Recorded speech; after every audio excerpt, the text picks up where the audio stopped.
शिवाय। जय शिव शंभू। आइए जानते हैं प्रदोष व्रत की संपूर्ण पूजा विधि एवं कथा। त्रयोदशी, जो कि प्रदोष व्रत भी कहा जाता है, प्रदोष व्रत महीने में 2 बार आता है, जो कि हर शुक्ल और कृष्ण पक्ष की त्रयोदशी तिथि यानी कि 13 को रखा जाता है। त्रयोदशी तिथि की सायकाल को प्रदोष काल होता है, इसलिए इसे प्रदोष व्रत भी कहते हैं। यह व्रत महादेव और माता पार्वती को समर्पित है। इस व्रत को बहुत ही प्रभावशाली माना जाता है। प्रदोष व्रत में महादेव का पूजन प्रदोष काल में ही किया जाता है।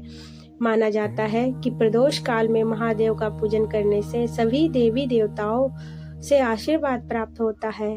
साप्ताहिक दिवस: सोमवार को होने वाले प्रदोष को सोम प्रदोष, मंगलवार को होने वाले प्रदोष को भौम प्रदोष, बुधवार को होने वाले प्रदोष को बुध प्रदोष, बृहस्पतिवार को होने वाले प्रदोष को गुरु प्रदोष, शुक्रवार को होने वाले प्रदोष को शुक्र प्रदोष और शनिवार के दिन प्रदोष को शनि प्रदोष कहते हैं।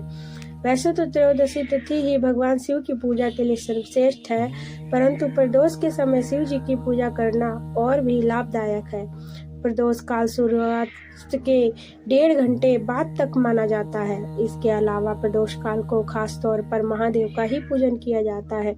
माना जाता है कि इस दिन महादेव का व्रत रखने और प्रदोष काल में विधि विधान से महादेव का पूजन करने से भगवान शिव प्रसन्न होते हैं तथा सभी मनोकामनाओं को पूर्ण करते हैं। प्रदोष काल को ही ध्यान के लिए और सुषुम्ना नाड़ी को जागृत करने के लिए विशेष समय माना जाता है।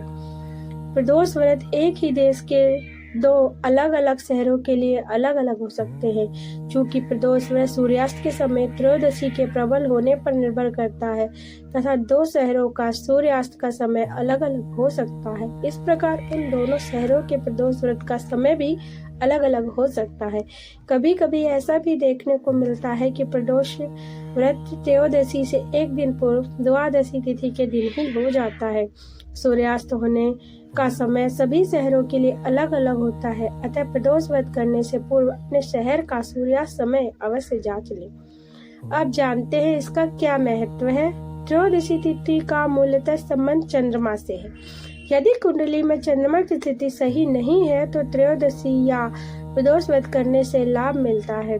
सोम प्रदोष के दिन भोलेनाथ का रुद्र अभिषेक और श्रृंगार का विशेष महत्व है। इस दिन सच्चे मन से भोलेनाथ की पूजा करने से मनोवांछित फलों की प्राप्ति होती है। लड़का या लड़की शादी विवाह की अड़चनें दूर होती हैं। संतान की इच्छा रखने वाले लोगों को इस दिन पंचगव्य से महादेव का पूजन अभिषेक करना चाहिए। वही ऐसे जातक जिन्हें लक्ष्मी प्राप्ति, करियर में सफलता की कामना, अपने दूध से अभिषेक करने के बाद शिवलिंग पर फूलों की माला अर्पित करनी चाहिए। मान्यता है कि ऐसा करने से भोलेनाथ अत्यंत प्रसन्न होते हैं। अलग अलग वारों के अनुसार प्रदोष व्रत के लाभ प्राप्त होते हैं। रविवार को पड़ने वाले प्रदोष से आयु वृद्धि तथा अच्छा स्वास्थ्य लाभ प्राप्त किया जा सकता है। सोमवार के दिन त्रयोदशी पड़ने पर किया जाने वाला प्रदोष व्रत आरोग्य प्रदान करता है और इंसान की सभी इच्छाओं की पूर्ति होती है। मंगलवार के दिन त्रयोदशी का व्रत हो तो उस दिन के व्रत को करने से रोगों से मुक्ति और स्वास्थ्य का लाभ प्राप्त होता है। बुधवार के दिन प्रदोष हो तो उपासक की सभी कामनाएं पूर्ण होती हैं। गुरुवार के दिन प्रदोष व्रत पड़े तो इस दिन के व्रत से शत्रुओं का नाश होता है। शुक्रवार के दिन होने वाला प्रदोष व्रत सौभाग्य और दाम्पत्य जीवन की प्राप्ति होती है। संतान प्राप्ति की कामना हो तो शनिवार के दिन पड़ने वाला प्रदोष व्रत करना चाहिए। अपने उद्देश्य को ध्यान में रखते हुए जब प्रदोष व्रत किए जाते हैं तो व्रत से मिलने वाले फलों में वृद्धि होती है। अब आइए जानते हैं प्रदोष व्रत की क्या विधि है। प्रदोष व्रत करने से मनुष्य को त्रयोदशी के दिन प्रातः सूर्योदय से पूर्व उठना चाहिए। नित्य कर्मों से निवृत्त होकर भगवान श्री भोलेनाथ का स्मरण करें। इस व्रत में आहार नहीं लिया जाता। पूरे दिन उपवास रखने के बाद सूर्यास्त से 1 घंटा पहले स्नान आदि कर श्वेत वस्त्र धारण किए जाते हैं। पूजन स्थल को गंगा जल या स्वच्छ जल से शुद्ध करने के बाद गाय के गोबर से लीप कर मंडप तैयार किया जाता है। अब इस मंडप में 5 रंगों का उपयोग करते हुए रंगोली बनाई जाती है। प्रदोष व्रत की आराधना करने के लिए कुशा के आसन का प्रयोग किया जाता है। इस प्रकार पूजन की तैयारियां करके उत्तर पूर्व दिशा की ओर मुख करके बैठे और भगवान शंकर का पूजन करना चाहिए। पूजन में भगवान शिव के मंत्र ओम नमः शिवाय का जाप करना चाहिए और जाप करते हुए शिव जी को जल चढ़ाएं और अभिषेक करें। दूध, दही, शहद, घी, चीनी आदि पंचगव्य से भगवान शिव जी का अभिषेक करें। उसके पश्चात भगवान शिव को चंदन लगाएं, सफेद पुष्प अर्पण करें, बेलपत्र चढ़ाएं, मिठाई, जल अर्पित करें। उसके बाद धूप और दीपक, कपूर आदि की आरती द्वारा भगवान का संपूर्ण पूजन विधि विधान अनुसार करें। आप जानते हैं प्रदोष व्रत में क्या खाना चाहिए और क्या नहीं। प्रदोष व्रत तो निर्जला रखा जाता है, इसलिए व्रत में फलाहार का सेवन ही विशेष महत्व है। प्रदोष व्रत पूरे दिन रखा जाता है, इसलिए इस व्रत में नियमों का पालन बहुत जरूरी है। परंतु शारीरिक रूप से कमजोर, विक्षिप्त या जो व्यक्ति शारीरिक रूप से बहुत ही कमजोर है, वे लोग फलाहार का सेवन प्रदोष व्रत के दौरान कर सकते हैं। व्रत उपवास के समय फलाहार और खाना पीना एक ही बार ग्रहण करें। बार बार मुंह जूठा करके अपना व्रत को भंग ना करें, इसलिए प्रदोष व्रत में इन सभी बातों का ध्यान रखें। आइए आप जानते हैं कि प्रदोष व्रत का उद्यापन किस प्रकार से करना चाहिए। प्रदोष व्रत के उद्यापन के लिए आप या तो 21 प्रदोष, अपनी मान्यता अनुसार आपको जितना 26 प्रदोष त्रयोदशी का व्रत रखा जा सकता है। इस व्रत में आप 11 भी रख सकते हैं, पर 26 त्रयोदशी रखने के बाद ही उद्यापन करें। व्रत का उद्यापन त्रयोदशी तिथि पर ही करना चाहिए। उद्यापन से एक दिन पूर्व श्री गणेश का पूजन किया जाता है। पूर्व रात्रि में कीर्तन करते हुए जागरण किया जाता है। प्रातः जल्दी उठकर मंडप बनाकर मंडप को वस्त्रों और रंगोली से सजा कर तैयार किया जाता है। ओम उमा सहित शिवाय नमः मंत्र का 1 माला यानी 108 बार जाप करते हुए हवन किया जाता है। हवन में आहुति के लिए खीर का प्रयोग किया जाता है। हवन समाप्त होने के बाद भगवान भोलेनाथ की आरती की जाती है और शांति पाठ किया जाता है। अंत में 2 ब्राह्मणों को भोजन कराया जाता है। अपने सामर्थ्य अनुसार दान दक्षिणा देकर आशीर्वाद प्राप्त किया जाता है। अब आइए जानते हैं कि प्रदोष व्रत क्यों किया जाता है।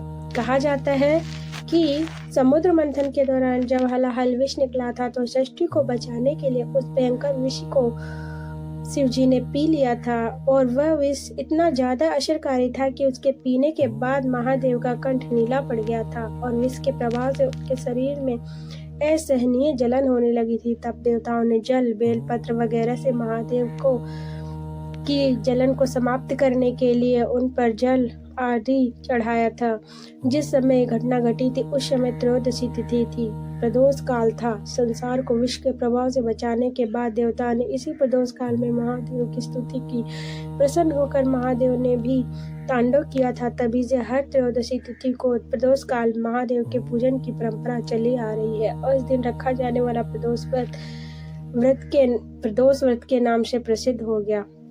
एक और पौराणिक कथा के अनुसार चंद्रदेव जब अपनी 27 पत्नियों में से सिर्फ एक रोहिणी से ही सबसे ज्यादा प्यार करते थे और बाकी 26 को उपेक्षित रखते थे, जिसके चलते उन्हें श्राप दे दिया था, जिसके चलते उन्हें कुष्ठ रोग हो गया था। ऐसे में अन्य देवताओं की सलाह पर उन्होंने शिव जी की आराधना की और जहां आराधना की वहीं पर एक शिवलिंग स्थापित किया। शिव जी ने प्रसन्न होकर उन्हें न केवल दर्शन दिए बल्कि उनका कुष्ठ रोग भी ठीक कर दिया। चंद्रदेव का एक नाम सोम भी है। उन्होंने भगवान शिव को ही अपना नाथ स्वामी मानकर यहाँ तपस्या की थी, इसलिए इस स्थान का नाम सोमनाथ हो गया।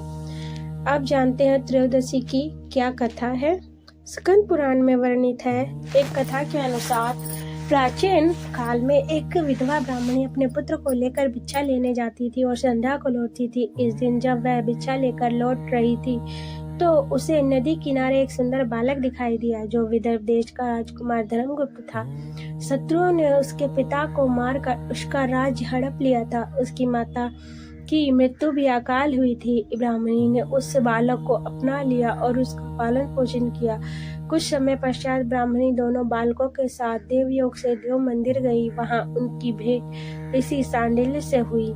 ऋषि शांडिल्य ने ब्राह्मणी को बताया कि जो बालक उन्हें मिला है वह विदर्भ देश के राजा का पुत्र है जो युद्ध में मारे गए थे। उनकी माता को ग्रह ने अपना भोजन बना लिया था। ऋषि सांडिल्य ने ब्राह्मणी को प्रदोष व्रत करने की सलाह दी।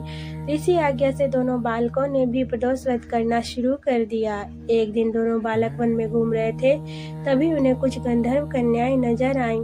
ब्राह्मण बालक तो घर लौट आया, किंतु राजकुमार अंशुमति नाम की गंधर्व कन्या से बात करने लगा। गंधर्व कन्या और राजकुमार एक दूसरे पर मोहित हो गया। कन्या ने विवाह हेतु राजकुमार को पिता से मिलवाने के लिए बुलाया। दूसरे दिन जब वह पुनः गंधर्व कन्या से मिलने आया तो गंधर्व कन्या के पिता ने बताया कि वह विदर्भ देश का राजकुमार है।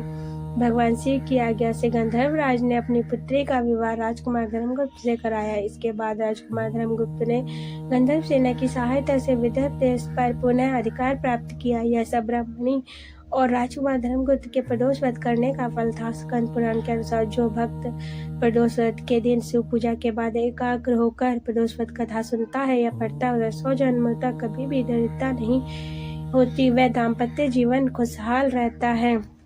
इस दिन प्रदोष व्रत की कथा पढ़ने के पश्चात शिव चालीसा का पाठ करें तथा मंदिर जाकर भी भगवान शिव का अभिषेक पूजन कर सकते हैं या घर पर भी आप कर सकते हैं। उसके बाद भगवान की आरती कपूर आदि के द्वारा करके अपनी पूजा को संपूर्ण करें। सारा दिन किसी से द्वेष ना रखें, क्रोध ना करें और सात्विकता बरतें। ब्रह्मचर्य का पालन करते हुए भगवान शिव का नाम स्मरण करते हुए भगवान शिव का व्रत पूर्ण करें। जय शिव शंभू।